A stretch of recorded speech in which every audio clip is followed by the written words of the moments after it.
Senhoras e senhores, bem-vindos a mais um podcast para cada ponte.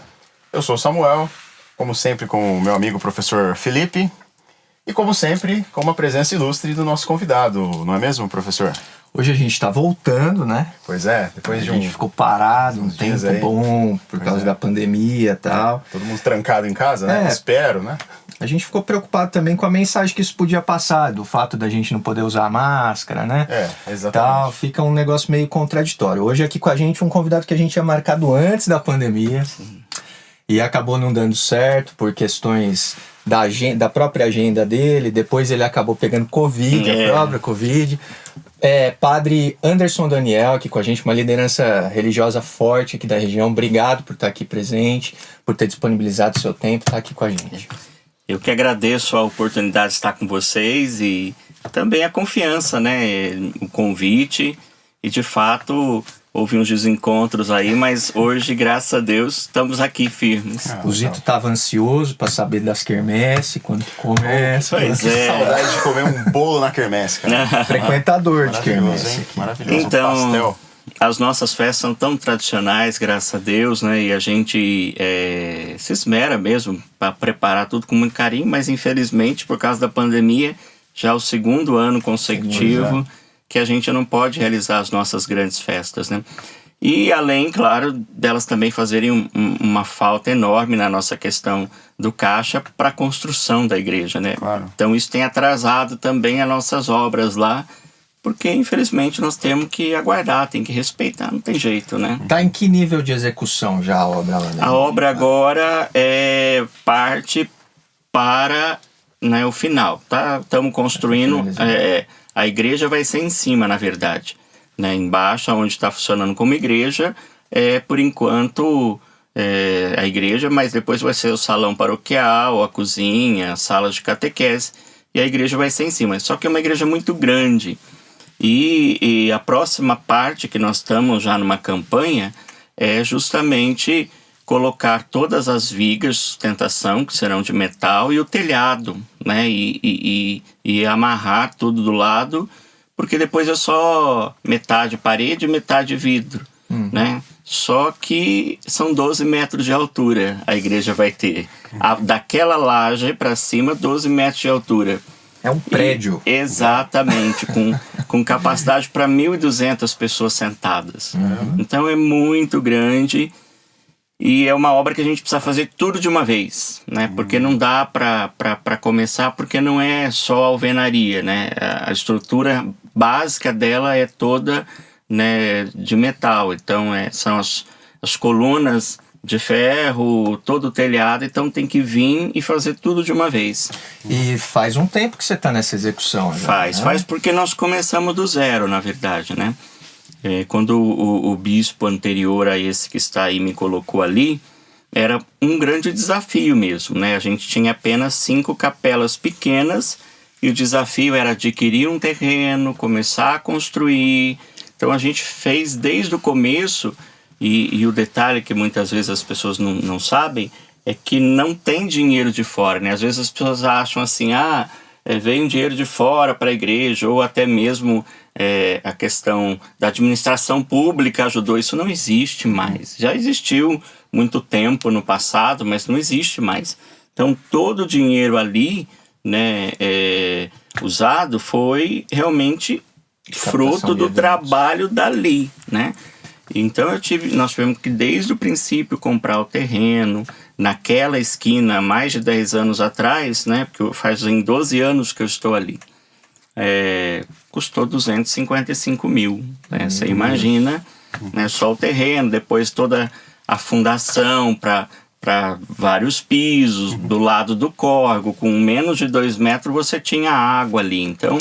Felipe, eu não sei se você falou, a Igreja Santa Edviges, isso. Ali o bairro... Ali nós chamamos de Jardim Almira, alguns chamam de Cantagalo. Ok. Né? Isso aqui em Iguaçu, né? Essa coisa dos bairros terem nomes diferentes, né? Aham. É próximo da minha casa, na verdade. Eu moro ali no Jardim Murilo. Ah, sim, o Jardim Murilo assim, faz parte Quer do dizer que território da você paróquia. frequenta, então, a igreja do Padre Anderson? Padre, eu tô devendo um pouco essa assim? frequência Como na assim? igreja. Na realidade, eu não sou um frequentador assíduo de igreja faz muito tempo, muitos Como assim? anos. Professor de história? Mas a minha super cristão. família é uma família católica, Que tradicionalmente católica, tal. A minha avó durante muito tempo contribuiu para a Canção Nova e tudo mais, e eles eram muito assíduos nesse lance da frequência na igreja e tudo mais. Mas eu devo nessa parte, assim. Ok, é um pagão. Até por causa da formação, né? A nossa formação afasta, e é como eu falei no episódio do Wallace, eu não sei explicar bem porquê disso, dessas contradições e tal, mas existe um determinado tipo de afastamento que a gente às vezes é meio que inconsciente. Sim. Você fez história? Fiz história? Eu gosto muito de história. Atualmente faço história EAD, né? Ah, legal. Porque a gente tem uma formação, mas eu sempre gosto de estar estudando, né? Uhum. Eu fiz música, né? Fiz música. No seminário a gente tem filosofia, tem teologia. E agora fazendo EAD de história, né? Que é uma área que eu gosto, né? História da igreja. E a gente entende bem, porque toda aquela questão da Idade Média, tudo Rola uma isso pesa contradição. muito. Né? Um período Exato. obscuro, a gente pode dizer assim, da igreja, não? Como que é você fazendo história e vendo o período? Na verdade, assim, a gente que está dentro da instituição, a gente consegue entender algumas coisas que são, na verdade, frutos do pensamento da época.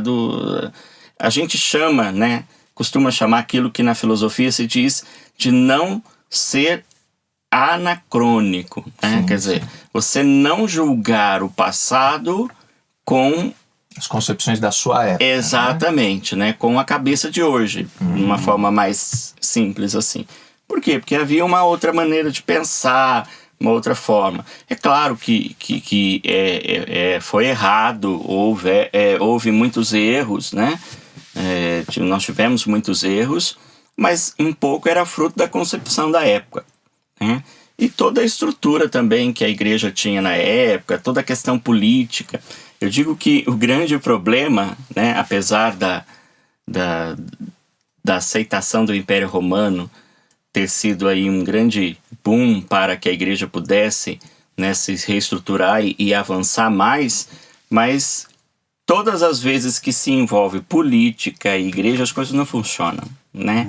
E nessa questão, na Idade Média foi muito clara, né? Quer dizer, política, interesses estavam muito ligados, e isso acaba afetando, né? Como qualquer coisa que acontece no nosso mundo hoje também vai afetar a igreja. Mas isso é fato, a gente reconhece, houve muitos erros, muitos exageros, tanto que no ano 2000 o Papa João Paulo II, na época, né, fez, né, todo um pedido de perdão, porque a gente sabe que, assim como também em outros lugares, e até mesmo nós, a gente de repente para no momento da nossa vida e fala assim, puxa, por que eu fui fazer aquilo quando eu era mais novo, né? Quanto que eu tava a cabeça, né? Fiz besteira. Todo mundo passa muitas vezes por isso. Claro que não é uma justificativa, né? Mas, infelizmente, a gente também passou por esse período aí que não é legal. O senhor disse que, bom, atualmente estuda história, já estudou música, filosofia, própria teologia dentro da formação de padre. De onde veio a ideia? Eu acho que é uma pergunta clichê que já ouviu milhares de vezes, mas de onde veio a ideia? Bom, vou ser padre. Como é que foi esse caminho? Então, a minha história é uma história... a gente diz que cada um tem a sua e ela não se repete, né? A sua história vocacional. Mas, assim, a minha é bem interessante porque, assim, meus pais nunca foram muito de igreja, né? E eu, na verdade, fui para catequese, porque era uma coisa meio que óbvia, né?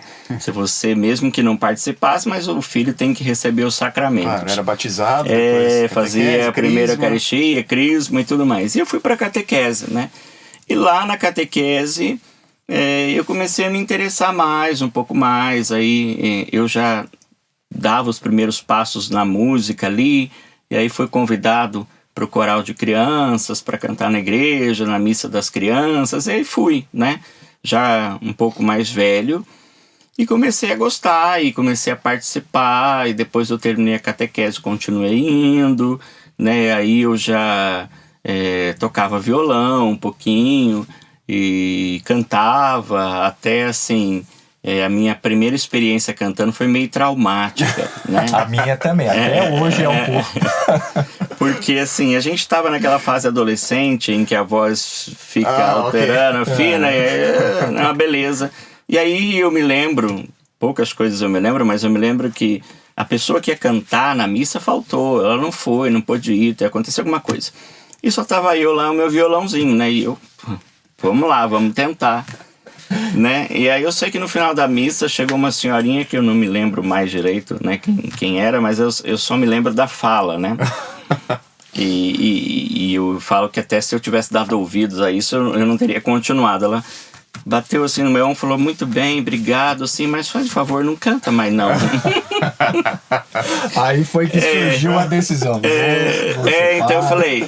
Mas é interessante isso, né? Porque muitas vezes as pessoas podem usar isso como um empecilho. Eu falei, não, então vou estudar, né? Claro. Já que eu tô tão ruim, eu vou estudar. Combustível, né? Essa crítica. Exato. E aí, então, eu comecei a ser coroinha e participar de muitas coisas. No fim, quando eu vi, já estava indo à missa, quase todas as missas no final de semana. Olha só. Porque as que eu não era coroinha, eu cantava, eu tocava. E aí foi despertando. Trabalhei normalmente, porque eu entrei no seminário muito novo, com 18 anos, né? Mas fui do camp, né? Trabalhei como, né, office boy na Mali, na época também MMG. Mas mesmo assim eu comecei a perceber que eu gostava daquele ambiente. Quando eu não estava ali, eu sentia muita falta, né? De estar o tempo todo ali, né? E aí eu tenho uma coisa... para comigo, né, que eu digo até para os meninos até hoje, muitas vezes que me perguntam, né, eu tenho acho que o desejo de ser padre, o que o senhor acha? Fala assim, olha, vá. Se não for isso, você volta, a sua vida continua, você tem uma vida pela frente, pelo menos você não vai chegar no final da sua vida e pensar assim, eu devia ter ido e não fui. E aí já é extremamente tarde. Exatamente. Então eu tenho para comigo uma coisa que é esse pensamento, né? Vá, se não for isso, você volta, ótimo, né? E foi o que eu fiz, falei, eu vou, né? Eu fui e fui ficando, e claro que no começo a gente tem uma ideia completamente assim, né? Apenas espiritual da coisa, que é um lugar onde todo mundo fica rezando o tempo todo, né?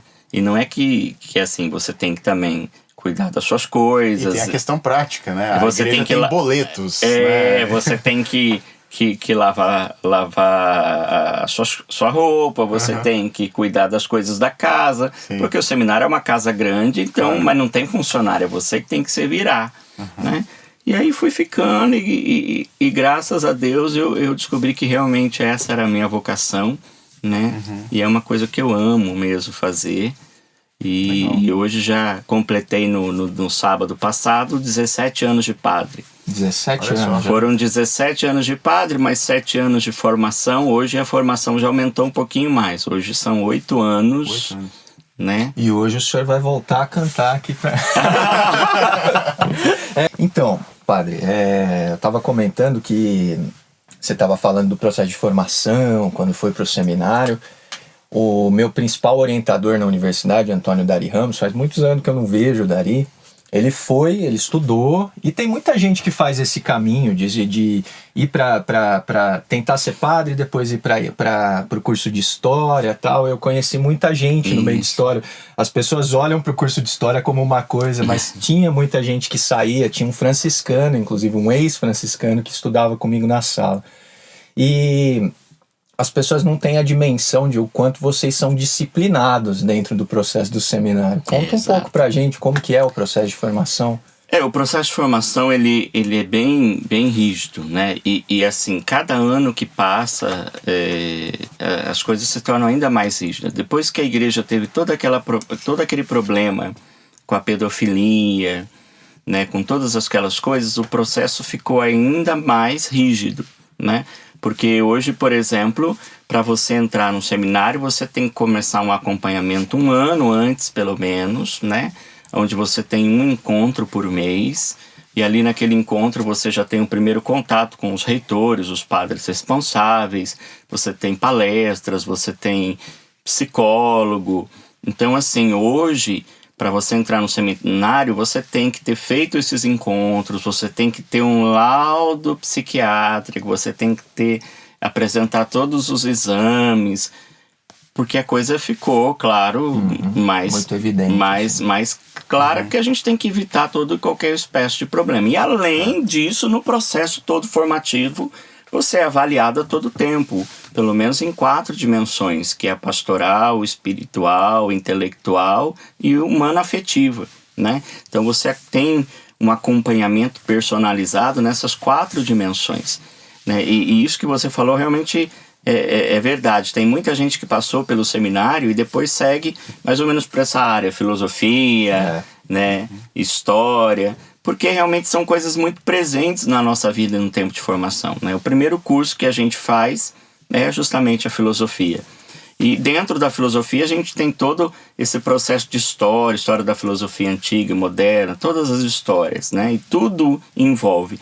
Depois, quando a gente vai para a teologia, a história também está intimamente ligada, porque a gente também tem história da igreja e a gente tem que entender todo o contexto. Então a gente volta lá atrás, desde os primeiros cristãos, e vem para todo esse processo. Então isso é algo que está muito ligado à nossa formação, que é, como você disse, uma formação bem exigente. No seminário, a disciplina é a ordem da casa, né? Você tem horário para levantar, você tem horário para rezar, você tem horário para o café, tem a faculdade, depois tem horário para tudo, né? Para o almoço, para a limpeza, para o estudo pessoal.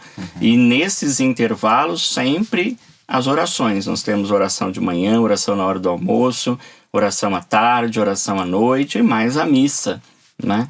Diária. Então, é uma coisa muito disciplinada. Quem não tem muita disciplina, pena bastante, né? E hoje... Felipe, esquece. Você não vai, cara. Você não vai conseguir. Né? Porque, assim, é horário para tudo, né? Horários são tarefas e, assim, você tem realmente quando você entra no começo do ano, você já recebe a folha com os horários, tudo certinho, né? A planilha, né? Segunda, terça, quarta, quinta, sexta. Se não segue, é penalizado. Se não segue, é convidado a repensar a vocação. Será que você está no lugar certo? Será que você... Uma maneira gentil de é uma forma gentil de dizer, acho que você no seu lugar não é aqui. Talvez você tenha errado. Eu queria emendar um assunto muito agradável, que a gente já falou 50 mil vezes, mas vamos lá, pandemia, é isso aí, vamos falar sobre isso. As pessoas, no começo, era um pouco distante essa coisa, uma doença que tá lá longe e tal. De repente, as pessoas começaram a ver problema dentro da família, o vizinho. Infelizmente, muitas mortes aconteceram e vêm acontecendo. Na sua percepção, padre, as pessoas ficaram mais religiosas ou tentaram buscar mais Deus, tentando explicar um pouco essa situação, ou nada mudou diante disso? Olha, vamos fazer uma distinção aqui. Não é que as pessoas ficaram mais religiosas. Claro que ajudou nessa questão, mas eu vejo assim, a partir do momento em que elas passam por uma perda, aí a busca é maior, né? Entendeu? Como uma forma de tentar confortar um pouco. E a gente entende que é realmente esse o caminho, né? Muitas vezes o sofrimento nos leva, né, até Deus, até para entender um pouco a questão, principalmente dentro do lado espiritual. Mas infelizmente eu acho que as pessoas vão se tornando, procuraram um pouco mais, mas não mudou muita coisa, não. A não ser isso que eu falei agora, como a pandemia ela atingiu de uma forma mais geral as pessoas, que até então parecia que estava um pouco longe, né? Até o final Sim. do ano passado, Sim. era um fulano aqui, uma pessoa lá, mas exatamente esse ano, de uns 3 meses para cá, sobretudo isso, a coisa ficou muito séria, né? Porque nós perdemos pessoas muito próximas e assim, muita gente. Né? A gente não tem essa dimensão, muitas vezes, quem está de fora, mas nós, por exemplo, que fazemos celebrações de exéquias, é um absurdo, assim, a quantidade de sepultamentos que nós temos visto nos últimos meses, né? Porque até então a gente ia ao velório 1, 2 vezes, no máximo 3 vezes por semana. Nesses últimos meses, particularmente no último agora, abril, teve semana de eu ir ao velório todo dia, de domingo a domingo. E às vezes mais de uma vez. Então você percebe que alguma coisa está errada, quer dizer, alguma coisa mudou, né? E também a quantidade de pessoas que depois te procura para conversar, para poder viver o processo do luto. Infelizmente... Padre, como é que... Eu imagino que é uma situação extremamente desafiadora ter que confortar uma família, de repente ter que fazer isso todos os dias. Da onde que o padre tira não só a sabedoria, mas também o conforto psicológico para isso? Né? Isso é uma coisa que realmente pesa muito pra gente. E às vezes as pessoas não entendem quando a gente diz assim, tô um pouco cansado, né? Elas acham, mas o padre não faz um trabalho braçal, bem que também faz, sim, né? Mas esse desgaste, né, emocional, intelectual é muito grande, porque toda essa estrutura psicológica, claro, a gente tem todo um preparo no seminário, e mesmo depois do seminário, né, por algumas vezes a gente tem que procurar uma terapia, né? Mas nós temos, o que é realmente de praxe, um diretor espiritual, alguém que quando a gente está ali no limite, a gente fala, olha, preciso conversar, né? Preciso... que é um outro padre. Então, assim, você tem esse respaldo, você tem aonde buscar, além de toda a vida espiritual, a oração, que também te dá um conforto e, ao mesmo tempo, força para isso. Mas não é fácil, claro, não é fácil. Eu sempre digo, e a área da morte e do sofrimento é uma área assim que, não é que eu gosto, mas que eu me simpatizo. Até meu TCC de teologia foi nessa área, o sofrimento humano na visão cristã, né? Então é uma coisa que eu estudei muito. Então eu acabo tendo uma afinidade maior para falar sobre isso, para tratar, porque no fundo não tem muito o que falar. Acho que isso que as pessoas não conseguem entender, e muitas vezes elas são obrigadas a descobrir a força, né? O que você diz diante da morte? Nada, né? Nenhuma palavra que eu disser vai confortar, né? Vai aliviar. O que eu sempre procuro dizer? Silêncio. Porque de repente, se você tá no velório, você escuta aquelas coisas que eu tenho pavor. Pavor. Foi cedo, hein? Não, mais ou menos por aí. Não, né? Descansou. Descansou. Se for precisar morrer para descansar, eu prefiro viver cansado, né? Quer dizer, não... Então, é umas coisas absurdas. E às vezes as pessoas me dizem, mas padre, como que eu faço? Né? Eu digo, olha, não diga nada, diga apenas eu estou aqui.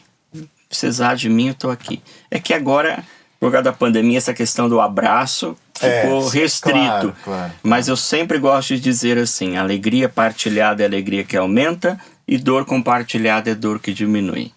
Então, assim, você está sofrendo, é partilhar a sua dor. É o que vai te ajudar a caminhar, né? Deixar que alguém ou algumas pessoas te ajudem a carregar essa dor, né? Não adianta o discurso mais bonito, a palavra mais linda. Tá, na hora pode, mas o vazio permanece, né? Porque não adianta. Nós estamos falando de sentimentos, e sentimentos não têm razão, né? Porque quando é na razão, você fala assim, não é isso, pronto, acabou. Mas não adianta você dizer pro sentimento, não é isso, ou eu não quero ficar assim, ou não funciona dessa maneira, né? Mas o senhor comentou que às vezes há o julgamento do tipo, mas o padre está cansado, ele não faz... Eu acho que quando o senhor se torna padre, um holofote imenso fica voltado para todas as suas atitudes. Seja, olha o carro do padre, ou seja, olha a roupa, olha o jeito que ele fala, olha isso. Como é que lida com isso? A gente meio complicado, né? A gente tem que ter uma estrutura muito grande para isso, mas às vezes também pesa um pouquinho, a gente se magoa. Claro. Principalmente porque esses comentários vêm de quem não está dentro ou não participa da nossa vida, né? Vê de fora. E de repente você vê de fora, claro, você tem uma visão completamente errada da questão. Por exemplo, eu estou aqui com vocês, eu vou sair daqui, eu tenho 4 atendimentos, depois eu tenho uma reunião, depois eu tenho 3 celebrações e eu vou parar 10 horas da noite, né? E amanhã, 7 horas da manhã, já tenho missa de novo. Então isso às vezes nos chateia um pouco, sim. Né? Mas a gente sabe que nem Jesus agradou todo mundo, claro. Nós também não vamos agradar, né? Mas o pessoal tem essa concepção, eles se esquecem que nada é nosso, né? O carro que eu tenho não é meu, tá no nome da diocese. A casa que eu moro não é minha, é da igreja, né? O que eu tenho, as minhas roupas e, como eu gosto muito de bichos, meus animais de estimação. Se amanhã depois, como aconteceu na cidade agora recentemente, que houve uma grande mudança de padres, se amanhã depois o bispo chegar para mim e disser, olha, eu quero você lá na cidade tal, o carro fica, a casa fica, as coisas ficam, os móveis ficam, que vai o padre, a roupa dele e os bichos dele, né? Não é meu, né? Então as pessoas não têm essa concepção, nossa, mas olha o padre, olha as roupas que a gente usa, eu principalmente, na grande maioria, que nós ganhamos das pessoas. Faz aniversário, né? O carro que a gente tem que ser um carro novo e melhor, porque o novo vai dar menos gasto e eu preciso chegar aonde eu tenho que ir. Claro. Eu não posso correr o risco de ficar na mão, porque tem muitas pessoas me esperando. Por exemplo, eu tenho que celebrar, fui convidado para fazer uma novena lá em São João da Boa Vista. De repente eu estou no meio do caminho e meu carro quebra. São 500, 600 pessoas que estão lá me esperando. Mas eu tenho que chegar. E outra, eu dou aula no seminário. Eu tenho que ir toda semana. Eu tenho que ir, tenho que voltar. Né? E às vezes as pessoas acham que quem dá aula no seminário ganha. Não, nós padres não ganhamos para dar aula no seminário.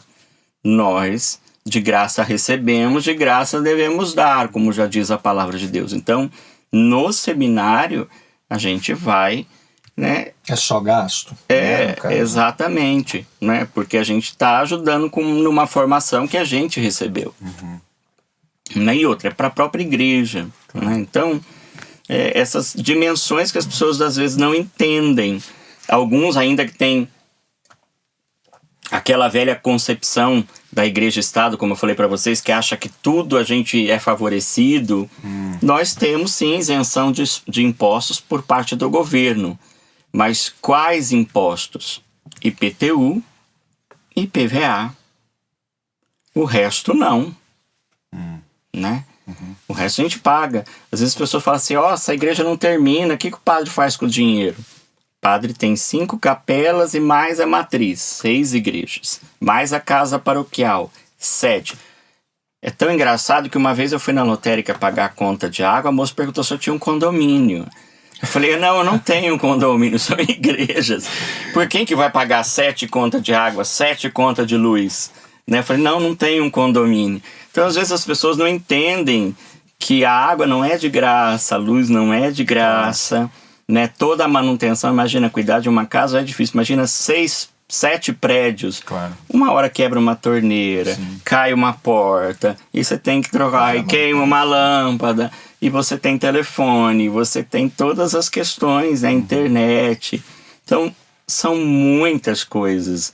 Além, é claro, dos funcionários, dos encargos trabalhistas, da ajuda que a gente dá para a diocese, porque muitas vezes as pessoas pensam assim, a diocese manda dinheiro. diocese é a estrutura onde fica o bispo, a gente chama de cúria, é o escritório. Na verdade é uma empresa, porque tem departamento pessoal, departamento jurídico, né? Funciona como uma empresa. Então às vezes as pessoas pensam assim, a diocese manda dinheiro. Não, nós é que mandamos dinheiro para a diocese, um percentual daquilo que nós arrecadamos, para que toda essa questão burocrática, administrativa se mantenha, né? É como se a diocese fosse a matriz e nós somos as filiais, né? Tanto que o CNPJ é o mesmo, só muda o final, né? Cada paróquia tem o seu número como se fosse uma filial. E pelo governo nós somos vistos como uma empresa. Então a gente tem que prestar conta para a Receita, a gente tem que mandar tudo certinho. Final do mês toda a contabilidade é fechada, é enviada. A gente tem que ter nota de tudo, todo o dinheiro que entra, todo o dinheiro que sai. Então às vezes as pessoas falam assim, o padre roubou a igreja. Possível isso. Né? Quando você olha de fora, você simplifica, né? É a tendência. Com certeza. O Yuri aqui no bastidor tava falando que ele comeu igual um padre, né? O padre ficou muito bravo, que falou que não é bem assim, não é, padre? Na verdade o pessoal tem esse costume de dizer, porque de fato eu não posso reclamar, nós padres não podemos, né? Quando as pessoas nos convidam para almoçar, para jantar, de fato elas querem fazer o melhor, né? Eu estou recebendo o padre. Então assim, se eu vou num almoço de segunda-feira, é um almoço caprichado, é um almoço de domingo, na terça, e a gente acaba realmente comendo muito bem, né?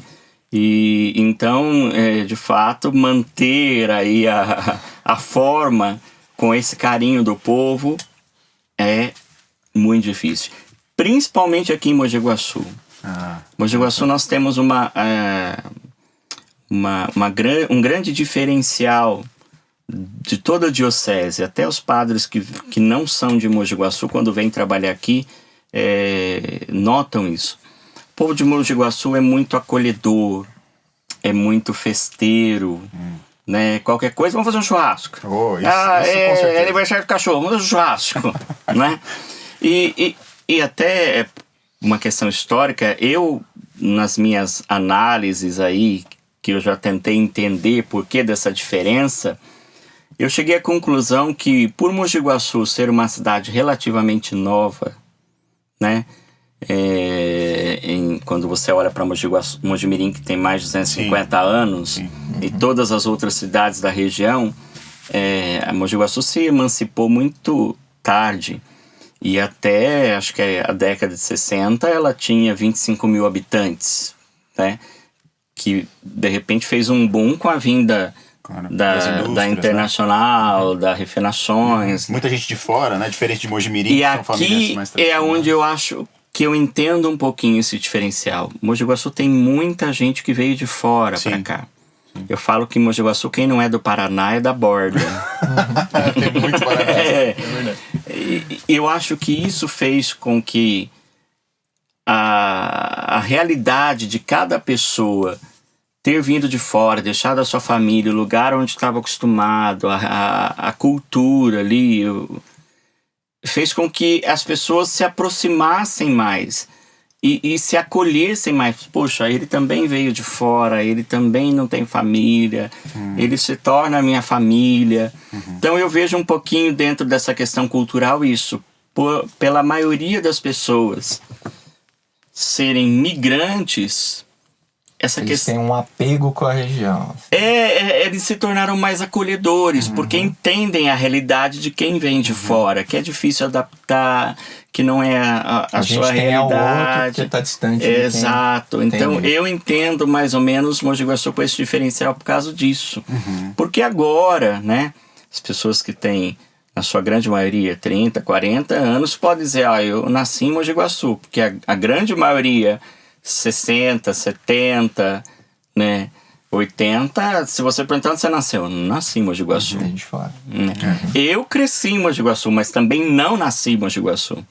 Eu vim pra cá bem pequeno, 2 ou 3 anos, se eu não me engano, mas eu nasci em Santo Antônio de Posse. Então, assim, hoje, graças a Deus, eu recebi o título guaçuano, amo essa cidade, minha família tá toda aqui, Meu pai, minha mãe, tive a sorte de vir trabalhar para cá, né? Ficar na minha cidade de origem, porque quando eu ordenei padre, a primeira cidade que eu trabalhei foi Mococa. Eu fiquei 4 anos lá. Depois eu vim para cá e já estou há 12 aqui, né? Como padre. Mas nem todo mundo tem essa sorte, nem todo padre tem a sorte de trabalhar na sua cidade, né? Então eu sou muito, muito agradecido por isso, mas ao mesmo tempo feliz porque Mogi Guaçu tem esse diferencial. O povo é muito acolhedor, é muita festa. Agora com a pandemia deu uma parada, mas é muita comida. Sim. Ô padre, aí é uma característica da região mesmo. Mogi Guaçu é uma cidade muito católica, né? Sim. Mas o catolicismo, de certa forma, em termos de Brasil, ele tem perdido espaço, pelo menos na aceleração do número de fiéis e tal, para principalmente as crenças neopentecostais e tal. Por que isso? O que está acontecendo? Olha, eu vejo que essa realidade hoje é justamente porque as pessoas, infelizmente, elas se sentem atraídas por essa que nós chamamos de teologia da prosperidade, né? Nós vivemos hoje, e aqui até uma crítica que eu faço, a criação de muitas crianças hoje, aonde a melhora de vida dos pais faz com que eles deem aos filhos tudo o que eles querem, né? E o que não é bom, porque nós não tivemos tudo o que a gente queria. Pelo contrário, quantas vezes a gente passava por um bar, uma vitrine de doce e não tinha condições, né? Mas isso nos ajudou a valorizar tudo aquilo que a gente tem. Hoje, essa questão do quero dar tudo o que eu não tive tem feito com que as pessoas se acostumem a viver com muitas coisas. E de repente, quando elas são adultas e não têm essa facilidade, elas têm que recorrer a algum lugar, né? E essa teologia do seja fiel e Deus vai te dar, Deus vai te devolver, não, Deus vai te honrar, Deus vai salvar a sua vida, vai tirar você do buraco, vai tirar você da falência. A gente brinca que transforma no Luciano Huck, né? É o cara que fica dando presentes. Eu vejo isso como uma das questões, né? Essa questão da teologia da prosperidade. Essa coisa de que Deus vai te dar tudo aqui, né? E materialmente falando. Uma outra questão, sim, é também a coisa do conservadorismo da Igreja Católica. A Igreja é muito conservadora ainda, né? E isso hoje, infelizmente, para muitas pessoas, isso não atrai, não agrada, né? Claro que nós temos, dentro da formação, trabalhado bastante isso, até para o padre ser mais aberto, né, mais acolhedor, mas infelizmente nós estamos ainda num tempo de transição, né? Então a igreja vem, digamos, flexibilizando esse conservadorismo? Eu não sei se flexibilizando é a palavra, mas na verdade, se adaptando aos tempos. Na verdade, assim, tentando se adaptar um pouquinho aos tempos. Nós temos vários estudos sobre isso, a igreja está sempre atenta sobre isso, conversa, lança documentos. Mas existe uma coisa que a gente não pode abrir mão, que é a doutrina, né? Eu acho que aqui também há um problema, porque as pessoas, elas não entendem que nós temos uma doutrina de muitos anos, que para muitos pode parecer arcaica, mas a igreja é muito sábia no sentido de que ela não se deixa levar pela moda. Ela muda, mas ela vai morar um pouquinho. Tinha um professor, né? Tá vivo ainda hoje, o Monsenhor Denizar, que ele brincava com a gente na aula que a igreja era uma jegona velha, né? Que ela chega, mas ela demora um pouquinho. Mas isso faz parte da sabedoria também, né? Porque ela vai avaliar, ver... Porque se a gente fosse deixar levar pelo modismo, nós estamos perdidos. Por isso a decisão, então, que é uma coisa que eu olhei com cuidado, porque tinha um professor também na faculdade que apontava sempre que um intelectual, talvez o maior intelectual do século XX, chamava Joseph Ratzinger. Exato. E ele, na realidade, pediu para sair, né? Se transformou em Papa Emérito e veio o Papa Francisco. Por isso essa decisão, porque o Ratzinger era um tanto quanto conservador, né? Eu vejo que assim, que na questão do Ratzinger nem foi por causa do conservadorismo, mas foi por causa das forças mesmo. Eu acho que ele foi muito corajoso, porque a renúncia era uma coisa que se poderia fazer, se pode fazer, está contemplada no direito canônico, que é o direito da igreja, mas raramente os papas faziam. E ele, como um grande intelectual, ele falou, olha, não dá mais, né? Eu não aguento mais, né? Igual, por exemplo, você pensar que o Papa Francisco é um papa que tem já mais de 80 anos, né? Quer dizer, a gente com 80 anos já quer estar livre de qualquer coisa. De repente, a pessoa é, querendo ou não, também um chefe de Estado, tem uma agenda lotada. Com 80 anos, a gente está cansado. E o Bento foi muito corajoso em dizer, não, para mim não dá mais. Eu não tenho mais forças para isso, apesar da cabeça dele continuar fantástica. Mas a igreja precisa de um ânimo, né, e eu não tenho condições. Eu acho que isso contribuiu, sim. Mas alguns, até estava vendo uma reportagem esses dias, atribuem ao escândalo do Vatilix, a questão da pedofilia, a renúncia do Bento, mas não, eu acho que são teorias mesmo para tentar justificar. Ele foi realmente aquilo que ele sempre disse ser, alguém que em todo momento procurava ser fiel àquilo que a igreja pedia. E a igreja, no Código de Direito Canônico, diz, se você não tem mais condições, apresente renúncia. Tanto que o código pede que o padre, quando completar 75 anos, chegue para o bispo e diga, olha, minha paróquia está à sua disposição. Se você quiser colocar outro padre mais novo, né, porque não dá, né? Aí eu vou viver como? Rezando no meu cantinho, né? A gente tem uma casa para padres idosos, né? Se algum padre precisar, eu vou celebrar uma missa, mas não aquela coisa de atender todo dia, de vai visitar os doentes, porque já não dá mais, né? Eu queria falar de um assunto que esses dias estava conversando com uma amiga e a gente estava falando sobre a questão de fé e tal. O nosso dia a dia é muito prático, ele é muito pragmático, né? Semáforo, boleto, lotérica, trabalho, etc, etc. A fé ela vai ficando um pouquinho ali de lado e tal. Aí a gente passa por um evento difícil, aí a fé volta. Aí a gente volta ao dia a dia, tal, as coisas dando certo, a fé é esquecida. Essa manutenção da fé é necessário todo dia todo domingo ir na missa, todo dia rezar? Como é que a gente mantém a fé? Segundo Deus, a nossa doutrina, assim? sim, né? A missa dominical é obrigatória e a oração diária é necessária. E eu vou um pouquinho além, eu digo assim, fé é compromisso. Não adianta, se eu não tenho um compromisso, a manutenção daquilo vai ficando cada vez mais difícil. Por exemplo, eu tenho um compromisso com vocês, eu sei que eu tenho que acordar cedo para estar aqui. É meu compromisso. Vocês devem ter acordado 6 horas para estar aqui, organizar tudo isso. Se você não tem um compromisso, você vai levantar às 9, sabe, às 8. Então, assim, qual é o problema hoje das pessoas com a igreja? Elas vão quando elas têm vontade, ou quando elas podem, ou quando... Agora, se eu tenho um compromisso, por exemplo, eu vou fazer uma leitura na missa, eu tenho que estar lá. Então, se você quer ser uma pessoa que realmente preza pela fé, quer uma fé constante na sua vida, você tem que assumir um compromisso. Não adianta. Isso não é só na igreja, é em tudo. Claro. Não é em tudo.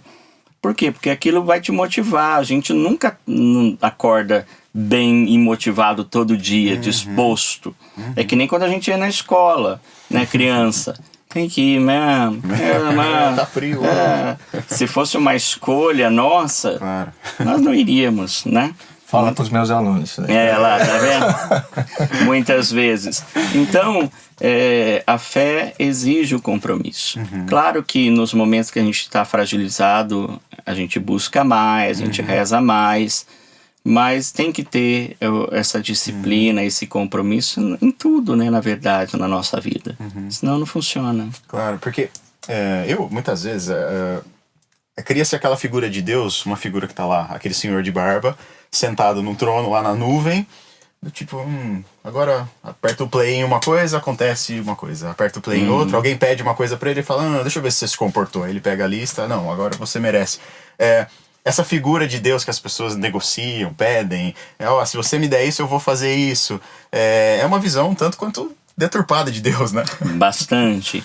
Primeiro porque Deus não precisa de nada. Né? Ele é onipotente, onisciente, onipresente. Ele tudo pode, ele tudo sabe, né? E ele está em todo lugar. Né? Deus não precisa de nada nosso. Nós é que precisamos dele. Né? E a grande diferencial é que Deus não pode interferir na nossa vida porque Ele nos deu a liberdade. A liberdade é a maior prova do amor. Né? Você ama verdadeiramente quem é capaz de deixar o outro livre. Se você não deixa o outro livre, você não ama. Né? O ciúmes nada mais é do que o medo de perder a pessoa para alguém melhor do que você na sua fantasia. Então você prende a pessoa perto de você para que ela não conheça ninguém e acabe achando que é melhor que você. Mas tudo isso é irreal, né? Então, Deus é amor. É a maior definição de Deus. E o amor deixa livre.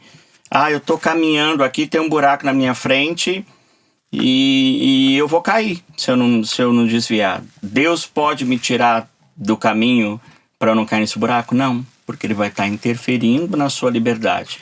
E a partir do momento em que Ele interfere na sua liberdade, Ele deixa de ser Deus, porque Ele deixa de ser amor. O amor, mesmo que a pessoa queira fazer um mal contra si mesmo, não pode interferir na liberdade. Esse foi o grande problema de Adão e Eva, né? Olha, você pode comer de tudo, só não pode comer desta árvore aqui. É que nem o brasileiro, né? Você não pode ir no campo da Brahma porque vai dar epidemia. Aí vai, joga a garrafa nos policiais. Você fala, você quer que a pessoa vá a algum lugar, você fala, não pode ir ali. Né? Coloca uma placa. Não pisa. Mas é a coisa do pecado, não é, padre? Tipo, você não pode fazer isso. Mas eu queria fazer isso. Parece que aguça nas pessoas a vontade de fazer aquilo que é proibido, né? Então, assim, eu vejo que Deus é realmente uma questão de experiência pessoal. Enquanto a pessoa não faz uma experiência de Deus ali profunda, seja por meio da dor, por meio... Enfim, não adianta. Você pode falar, você pode pregar, você pode dizer 1001 coisas. Não adianta. Ô padre, aí é uma coisa sobre o nosso tempo também, né? Eu lido com jovens, com bastante gente, e eu percebo que cada vez mais novos as pessoas estão tendo depressão, crise de ansiedade, problemas existenciais muito grandes, assim, para uma pessoa de 13 anos, 12 anos. E não é só jovem, adulto também. A nossa era é uma era de pessoas depressivas, com problemas psicológicos. Mal do século. Qual que é o papel de um padre na nossa era? Olha, a gente já passou há muito tempo de apenas uma figura espiritual, né? Eu digo para vocês que hoje 90% dos atendimentos que eu faço não são espirituais, né? A gente muitas vezes também se cansa porque nós temos que fazer um papel que não é nosso. Atender questões psicológicas, né, questões morais, morais não, éticas, né, porque moral está dentro da nossa área. Mas hoje o papel do padre passou muito de uma simples figura espiritual. Hoje a gente acaba sendo um pouco psicólogo, um pouco professor, um pouco pai, né, um pouco mãe, acaba sendo um pouco tudo isso. Tanto que eu tenho um profissional, um psicólogo, que é paroquiano lá, para quem eu encaminho muita gente, porque sai da minha esfera. Eu posso ir até um lugar. Depois dali, eu não fiz psicologia. Claro, a gente estuda, a gente tem um conhecimento, mas eu não fiz psicologia. Mas, infelizmente, hoje o papel do padre está muito além de apenas ser uma figura espiritual, né? A gente... muitas vezes tem que ser advogado, né? Tem Contador. olha, Declara aqui. vocês estão brigando por causa da herança do fulano. Calma, vamos pensar, né? Então, assim, é um desafio. Cansado. Muito, muito complicado. E tudo isso por causa do mundo que nós estamos vivendo hoje. Claro. Né? E essa questão que você disse é muito séria, né? Crianças, jovens, cada vez mais cedo tendo problemas. O número de suicídio entre menores de 18 anos pulou assim absurdamente, porque é justamente isso que eu dizia anteriormente. Dá-se tudo para a criança, menos a atenção e o amor, que nós tínhamos muito e que hoje não se tem. Por quê? Porque os pais se sentem culpados, porque trabalham, a mãe trabalha, o pai trabalha, fica o tempo todo fora, não dá atenção para o filho, e aí quer compensar essa falta de atenção com videogame, com a internet, com o melhor celular, com a ausência de broncas, com deixar o que fazer. Hoje, por exemplo, tem meninos aí, adolescentes, que varam a noite jogando videogame, nem sempre tão bons assim, da questão da violência, e o pai e a mãe simplesmente não falam nada, porque, ai, tadinho, eu já não tô nem aqui o dia inteiro e coisa. Só que isso, no outro dia ele tá destruído, o professor tem que se virar nos 30 para poder conter a sala, para manter eles acordados, porque não tá cansado, não dormiu, né? Chama muito a minha atenção isso, assim, sabe? Porque a gente tá criando uma geração psicologicamente fraca, assim. Doente, não consegue lidar com contradição, e eles entram em crise mesmo. Por exemplo, eu digo para os pais, olha, você diz sempre sim pro seu filho. Aí seu filho fica adolescente e ele começa a gostar da menininha ali, ou ela do menininho ali, e aí, eu quero namorar você. A pessoa vai e fala assim, não quero, não gosto de você. Acabou o mundo. Não consegue... Não consegue lidar com o não. Lidar com a frustração, né? Nunca me disseram não, né? Eu não sei o que é ser frustrado, né? O que é ficar frustrado. E aí se joga numa cama, perdeu o sentido da vida, ó céus, ó terra, por que eu existo? Caramba. É um problema sério, sério. Certeza. Bom, é com esse assunto tranquilo, a gente tem que finalizar, infelizmente. Enfim, nosso tempo está no final. Agradecer o padre. Eu que agradeço. Pela presença. A gente ficaria aqui mais algumas boas horas conversando. Vamos marcar uma outra vez. Passa rápido. Com certeza, a gente vai precisar, né? Os tempos são desafiadores, né? As agendas são difíceis. E é isso, não é mesmo? A gente agradece o padre, foi muito legal. A gente conseguiu transitar por vários assuntos, como a gente tinha falado, foi bem legal mesmo. O padre não cantou e nem a gente falou sobre futebol. É verdade, o próximo episódio já vem com o violão. Pode deixar. Assim. A gente agradece, viu, padre? Obrigado, Felipe, Samuel, obrigado. É o nosso técnico aqui do lado. E Yuri, o produtor, né? Que dá sempre o recado final. Qual que é, Yuri? Se você gostou, deixa o like. Se não gostou, deixa o dislike. É isso aí. Até a próxima. Valeu, pessoal. Tchau, tchau. Bom.